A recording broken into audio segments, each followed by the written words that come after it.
नागपूर लोकसभा मतदारसंघासाठी भाजपनं नितीन गडकरी यांच्या स्वरूपामध्ये उमेदवार दिलेला आहे।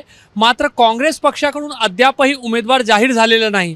याच विषयावर बोलण्यासाठी आपल्यासोबत नागपूरचे काँग्रेसचे शहर अध्यक्ष आणि आमदार विकास ठाकरे आहेत। विकासजी, काँग्रेसचा उमेदवार अद्याप मैदानात नाही। खरं पाहिलं तर काँग्रेस लवकर उमेदवार देईल अशी अपेक्षा होती, मात्र अद्यापपर्यंत उमेदवार जाहीर झालेला नाही। मला वाटतं काँग्रेसने जरी उमेदवार जाहीर नसेल केला, परंतु उमेदवाराचा प्रचार हा 1 महिन्या आधीपासूनच सुरू झालेला आहे। उमेदवार जो येईल आम्हाला मत पंजाला मागायचा आहे आणि आमचे सर्व कार्यकर्ते, संघटनेतले पदाधिकारी आपापल्या एरियामध्ये प्रचाराला लागला आहे। आमची तयारी आहे। ज्यावेळेस उमेदवार येईल त्यावेळेस उमेदवाराचा प्रचार चालू आहे, पण उमेदवार येण्याच्या आधीच आम्ही प्रचाराला लागलेलो आहोत। अनेक लोकांची नावं जी आहेत ते चर्चेत होते। अगदी आमदार अभिजित वंजारी असतील, आमदार विकास ठाकरे म्हणजे तुम्ही असाल, किंवा इतर अनेक उमेदवारांचे नाव चर्चेत होते। नाव निश्चित का होत नाही? मला वाटतं की काँग्रेस नेहमी उमेदवाराची प्रक्रिया जी आहे ती पूर्ण करूनच आपलं नाव निश्चित करते, परंतु कधी नव्हे ते यंदा आम्ही शहर काँग्रेस कमिटीने उमेदवाराची प्रतीक्षा न करता संघटनेचं काम, मतदारांपर्यंत पोहोचण्याचं काम, निवडणुकीसाठी जे इन्फ्रास्ट्रक्चर लागते ते डेव्हलप करण्याचं आमचं काम पूर्ण तयार झालेलं आहे आणि आम्ही प्रचाराला लागलेलो आहोत। प्रचार उमेदवार कोणीही आला तरी लोकांना पंजा या चिन्हावर शिक्का मारा हेच आम्हाला सांगायचं आहे आणि भाजपाचं फेलीवर सांगायचं आहे। आम्हाला का बरं मतं द्यावी त्यांनी हे सांगायचं आहे। ते सांगण्याचं काम आम्ही करत आहोत।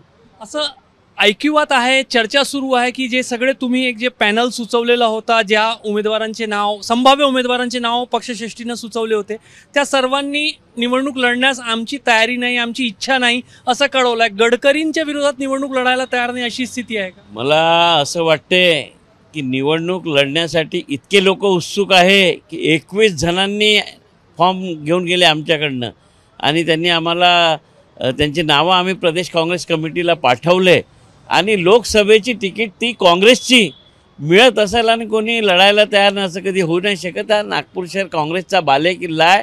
आपण इतिहास पहा, अनेकदा काँग्रेसचे उमेदवार हे 2 वर्ष टर्म मागचे सोडले तर निवडून आलेले आहे आणि इथला मतदार हा काँग्रेसी बेसचा आहे। जे 21 उमेदवार संभाव्य उमेदवारांची नावं गेलेली आहेत, त्याच्यामध्ये बरेचसे जे आहेत ते सामान्य कार्यकर्ते आहे पक्षाचे, जे नागपूर शहराने अनेक मोठे मंत्रीसुद्धा दिलेले आहेत। पदांवर जे गेलेले लोक आहेत त्यांना जबाबदारी मिळायला पाहिजे की सामान्य कार्यकर्त्यांनी निवडणूक लढवली पाहिजे? नाही, आपण जे बोललात की गडकरींसमोर उभे राहायला कोणी अरे 21 लोक सामान्य कार्यकर्ते म्हणतो मी त्यांच्यासमोर लढतो म्हणून त्याची तयारी आहे। तर उमेदवारांचा काही काँग्रेसमध्ये वनवा नाही आहे, खूप उमेदवार आहे। पक्षाला जो योग्य वाटेल की हा लढत चांगली देऊ शकतो त्याला पक्ष तिकीट देईल, पण त्याच्या आधी आम्ही प्रचाराचं काम चालू केलेलं आहे। आमदार विकास ठाकरेंवर जबाबदारी आली तर ते तयार आहे निवडणूक लढायला? मला वाटते पक्ष ज्यालाही जबाबदारी देईल तो निवडणूक लढायला तयार राहणार आहे। आचारसंहिता 2-3 दिवसामध्ये जाहीर होईल, त्याच्यानंतर 30-35 दिवसांचा कालावधी मिळेल, म्हणजेच पुढच्या महिन्यात याच दिवसांमध्ये नागपुरात मतदान होऊ शकतं। त्यामुळे खूप कमी कालावधी काँग्रेसने लवकर नाव जाहीर नाही करायला पाहिजे? मला वाटते की नावाची प्रक्रिया होत राहील, परंतु आम्ही लोक मागच्या 6 महिन्यापासूनच लोकसभेच्या निवडणुकीच्या तयारीला लागलेला आहोत। प्रत्येक बूथवर आमचं काम झालेलं आहे, प्रत्येक मतदारसंघाच्या जबाबदाऱ्या वाटून दिलेल्या आहे आम्ही आणि सगळं प्लॅनिंगने आमचं काम चालू आहे। आम्ही कुठेही मागे नाही आणि लढत जोरदार होईल हेही तुम्हाला सांगतो।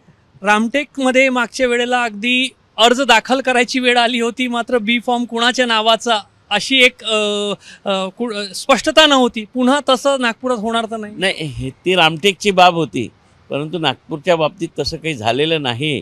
आणि मला वाटतं की मी मागच्या 10 वर्षापासून या शहराचा अध्यक्ष आहे, तर माझी जबाबदारी होती की विधानसभा, लोकसभा, महानगरपालिका या निवडणुकांच्या तयारी करणं। आपण पाहता की महानगरपालिकेची निवडणूक 2 वर्ष झाली नाही आणि त्याच्यासोबतच आम्ही महानगरपालिका, लोकसभेची तयारी करून ठेवलेली आहे। आम्हाला माहीत होतं कोणत्याही क्षणी महानगरपालिकेची होऊ शकते आणि लोकसभेची त्यातच आमची तयारी झालेली आहे। प्रभाग निहाय, बूथ निहाय, वार्ड निहाय आमचे लोक कामाला लागलेले आहे। तर गडकरी यांच्या विरोधात लढण्यासाठी 21 सामान्य कार्यकर्त्यांनी आपलं नावं दिलेली आहेत। कोणालाही पक्षाकडून जबाबदारी मिळेल तर तो पूर्ण ताकदीने लढेल। पंजा आमचा उमेदवार राहणार आहे आणि पंजाचा प्रचार जो आहे तो नागपुरात सुरू केल्याचा दावा जे आहे ते आमदार विकास ठाकरे करतायत. कॅमेरामॅन अतुल हिरडेसह रजत वसिष्ठ, एबीपी माझा, नागपूर. एबीपी माझा, उघडा डोळे बघा नीट.